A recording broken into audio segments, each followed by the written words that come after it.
Hello guys, ఈరోజు మనం అయితే క్లాసిక్స్ బాల్నెస్ ఉన్న వాళ్ళకి అంటే పెద్ద బాల్నెస్ ఉన్న వాళ్ళకి ట్రాన్స్ప్లాంట్ చేస్తే ఎలా ఉంటుంది.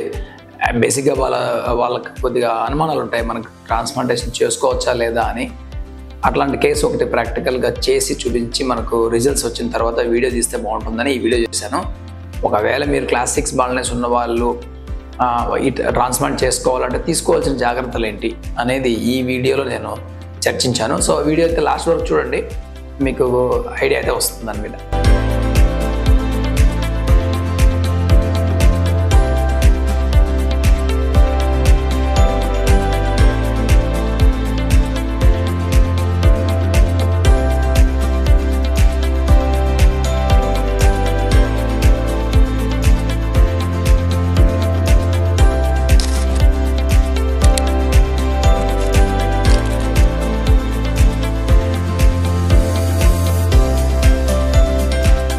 బేసిక్గా ఏమవుతుందంటే క్లాసిక్స్ బాల్నెస్ ఉన్న వాళ్ళు నిరాశ నిస్పృహకు లొంగిపోతుంటారు. ఎలా ఉంటారంటే ఈ మనకు ట్రాన్స్ప్లాంటేషన్ చేస్తే హెయిర్ రాదేమో అని ఒక భయంలో ఉంటుంది. ఎవరికి చెప్పలేరు వాళ్ళు. బేసిక్గా పోనీ తెలుసుకుందామంటే ఇన్ఫర్మేషన్ కూడా తెలిసిన వాళ్ళ దగ్గర వాళ్ళకి కరెక్ట్ ఇన్ఫర్మేషన్ దొరకదు. కాబట్టి వాళ్ళ కోసం అంటే అట్లాంటి కేసు మనం చేస్తే ఎలా ఉంటుందని నేను ఒక ప్రాక్టికల్ కేసు సెలెక్ట్ చేసుకొని ఈ వీడియో చేయడం జరిగింది. ఇందులో మీరు బాగా గమనించాల్సింది ఏంటంటే క్లాసిక్స్ బాల్నెస్, క్లాస్ 7 బాల్నెస్ ఉన్న వాళ్ళు బేసిక్గా అంత నిరాశ నిస్పృహకు చెందాల్సిన అవసరం లేదు. ఎందుకంటే బ్యాక్ సైడ్ మనకు మినిమం డోనర్ ఉన్నా కూడా మనము ట్రాన్స్ప్లాంటేషన్ చేయొచ్చు.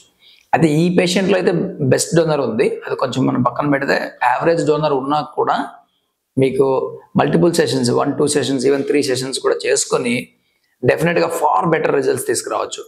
అందువల్ల అలాంటి వాళ్ళు ట్రాన్స్ప్లాంటేషన్ ఆప్షన్ ఉందేమో అని తెలుసుకునే ప్రయత్నం చేయడం మంచిది. ఎందుకంటే డాక్టర్ గారిని సంప్రదిస్తే తెలుస్తుంది మీకు ట్రాన్స్ప్లాంట్ చేయొచ్చా లేదని.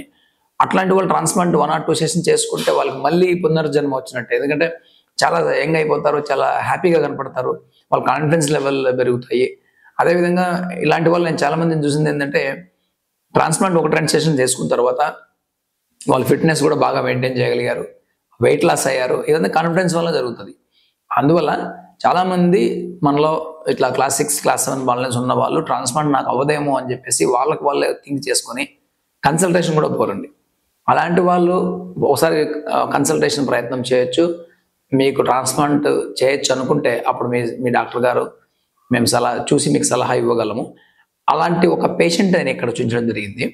ఈ పేషెంట్ బేసిక్ ఏంటంటే చాలా రీసెర్చ్ చేసి ఎక్కడో వేరే చోట్ల, ఇతను కేరళ పర్సన్, సో ఎక్కడెక్కడో రీసెర్చ్ చేసి చాలా చోట్లకి వెళ్తే కొద్దిమంది చేయొచ్చు అన్నారు, కొద్దిమంది చేయలేమన్నారు, కొద్దిమంది చూసిన వెంటనే చేసేద్దామన్నారు. సో అతనికి కాన్ఫిడెన్స్ రాలేదు. నా దగ్గరకు వచ్చిన తర్వాత నేను అడిగిన క్వశ్చన్ ఏంటంటే నీ గోల్స్ ఏంటి అని అడిగాను. ఆ క్వశ్చన్ ఆయన ఎవరు అడిగినట్టుగా లేరు. సో నాకు అట్లీస్ట్ ముందర మిడ్ స్కాల్ప్ రీజనబుల్లీ కవర్ అయితే చాలు డాక్టర్ గారు అని చెప్పారు. సో నేను అడిగిన క్వశ్చన్ అక్కడ నీ గోల్స్ ఏంటి, నీకు ఏం ఎక్స్పెక్ట్ చేస్తున్నావు అని చెప్పి అడిగిన వెంటనే ఆయన చాలా హ్యాపీ ఫీల్ అయ్యారు. ఎందుకంటే డాక్టర్ గారు కొంచెం నాలెడ్జ్ ఉందని ఉద్దేశమో మరి ఆ విధంగా అవచ్చు. సో ఆయన డోనర్ నేను చాలాసేపు ఎగ్జామిన్ చేసిన తర్వాత స్కాల్ప్ మెజర్మెంట్స్ అని చూసి ఇది చాలా పెద్ద స్కాల్ప్, ఒకసారి సెషన్లో అయితే మీరు ఎక్కువ ఎక్స్పెక్టేషన్లు పెట్టుకోవద్దు అని చెప్పి నేను మల్టిపుల్ సెషన్స్ ఆయనకి చెప్పాను. కానీ ఈరోజు మనం చూపిస్తున్న రిజల్ట్స్ మాత్రం ఓన్లీ 1 సెషన్ చేసామంతే. అయితే మల్టిపుల్ సెషన్స్ 1-2 మినిమం చేయాలి, అవసరం ఉంటే 3rd కూడా చేసుకోండి అని చెప్పినప్పుడు ఆయన డెఫినెట్గా ఇంట్రెస్ట్ చూపించారు. ఎందుకంటే ఎవరు ఈ సలహా ఇవ్వలేదు ఆయనకి. చాలామంది ఏమన్నారంటే మొత్తం నీకు ట్రాన్స్ప్లాంట్ చేసేద్దాం ఒకేసారికి అయిపోతుందని కొంతమంది చెప్పడం జరిగింది, కొంతమంది ఇది వద్దు రాదని డిసప్పాయింట్ చేయడం జరిగింది. ఆయనకి 2 సమాధానాలు నచ్చలేదు. సో నా దగ్గరకు వచ్చినప్పుడు నేను చేసిన అప్రోచ్ ఆయనకి ఏం అవసరము, నేనేం చేయగలను అని మేము చెప్పినప్పుడు ఆయనకు ఆ ప్లాన్ చాలా నచ్చింది.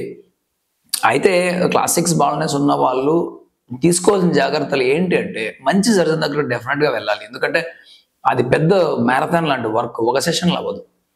అట్లీస్ట్ ఒక సెషన్ చేయాలన్నా ఫస్ట్ మనం ఎక్కడ ఇంప్లాంట్ చేయాలి, ఎందుకు ఫ్రంటల్ హెయిర్ లైన్లో పెడుతూ మిడ్ స్కాల్ప్లో కూడా మనం గ్రాఫ్ట్స్ ఎందుకు ఇంప్లాంట్ చేయాలనేది ఒక్కొక్క పేషెంట్కి ఒక రకంగా ఉంటుంది. అలా కాకుండా ఓన్లీ ఫ్రంటల్ హెయిర్ లైన్లో పెడితే మనకి హెయిర్ రాదు.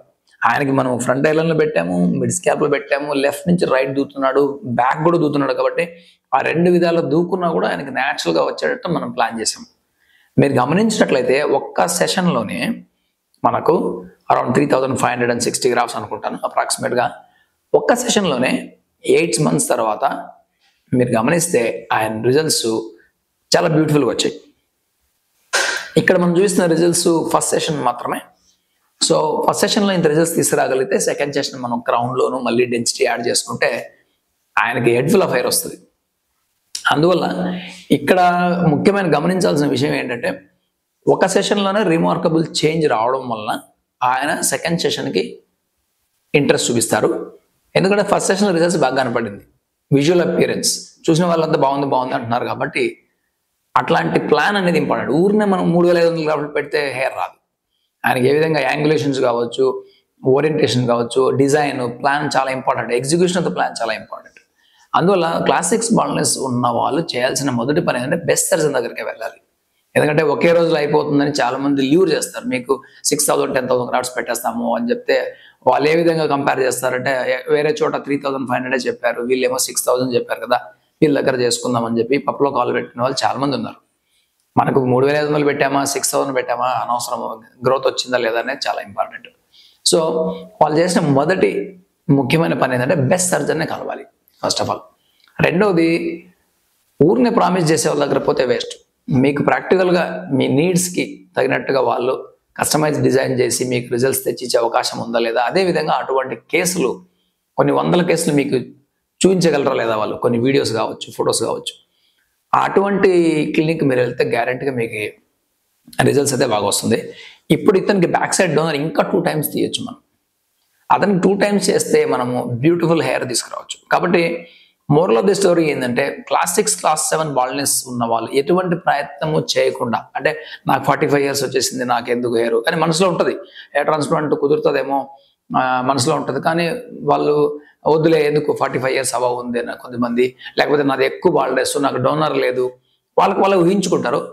అటువంటి వాళ్ళు చాలా మంది చూశాను నేను. వాళ్ళకి చేయొచ్చు అనిపించినప్పుడు కాన్ఫిడెంట్గా సర్జన్ మేము కాన్ఫిడెంట్గా చేయొచ్చు అని చెప్పినప్పుడు మీకు హెయిర్ వచ్చినట్టే లెక్క. ఎవరికైతే హెయిర్ రాదో వాళ్ళకి వద్దని చెప్తాం. సో అందువల్ల ఫస్ట్ కన్సల్టేషన్ ఇచ్చిన తర్వాత మీకు మంచి ఐడియా వస్తుంది. మన క్లాసిక్స్ బాల్నెస్ ఉంది కదా, వెనకాల డోనర్ లేదు కదా అని. డోనర్ మీరు చూసే విధానం వేరు, సర్జన్ చూసే విధానం వేరు. అంటే మేము ఎగ్జామిన్ చేసే విధానం వేరే ఉంటుంది, మీరు చూసే విధానం వేరే ఉంటుంది. సో చాలా మంది అన్నారు నాకు డోనర్ లేదని, వాళ్ళకి డోనర్ చాలా బాగుంటుంది. చాలా మంది చాలా బాగుంది నా డోనర్ అన్నారు, వాళ్ళకి డోనర్ లేదు. కాబట్టి బెస్ట్ డాక్టర్ దగ్గరికి వెళ్ళండి నెంబర్ 1. నెంబర్ 2 మీరు నిరాశ నిస్పృహకుల్లో కృంగిపోవద్దు. ఎందుకంటే పాసిబిలిటీ ఉంది. ఆల్మోస్ట్ 100 మంది బాల్నెస్ ఉన్న వాళ్ళకి 95% పీపుల్కి మనం ట్రాన్స్ప్లాంట్ చేయొచ్చు. అందువల్ల బిఎడ్లో తీసుకోవచ్చు, చెస్ట్లో తీసుకోవచ్చు. పాసిబిలిటీ ఉన్నప్పుడు మీరు ఏజ్ 45, 55, 65 అయినా కూడా టెన్షన్ పడాల్సిన పనిలా. మీరు ఫిట్గా ఉంటే చాలు. ఫిట్గా లేనప్పుడు 25 అయినా వేస్టే. సో చాలా మంది నేను 65 years వాళ్ళు కూడా చేశాను. సో అది చాలా హ్యాపీనెస్ వస్తుంది, ఎందుకంటే వాళ్ళకు కూడా చాలా హ్యాపీ ఫీల్ అవుతారు. అందువల్ల మంచి డాక్టర్ దగ్గరికి వెళ్ళి మీరు కన్సల్టేషన్ తీసుకున్న తర్వాతనే మీకు డోనర్ బాగుందా లేదా తెలుస్తుంది. ఆ తర్వాత 1 session 2 sessions అనేది మీకు అర్థమవుతుంది. అప్పుడు మీకు రిజల్ట్స్, ఇప్పుడు ఈ పేషెంట్ చూసారు కదా, ఒక్క సెషన్లోనే బ్యూటిఫుల్గా వచ్చింది. ఈ సో హ్యాపీ. అందువల్ల గివ్ ఇట్ ఎ ట్రై చేయకుండా రాదని అనుకోవద్దు. Okay, thanks for watching our videos. మరిన్ని వీడియోల కోసం మీరు వాచ్ చేస్తుండండి. Classics, challenging cases, repair cases అని నేను పోస్ట్ చేస్తున్నాను. Thank you.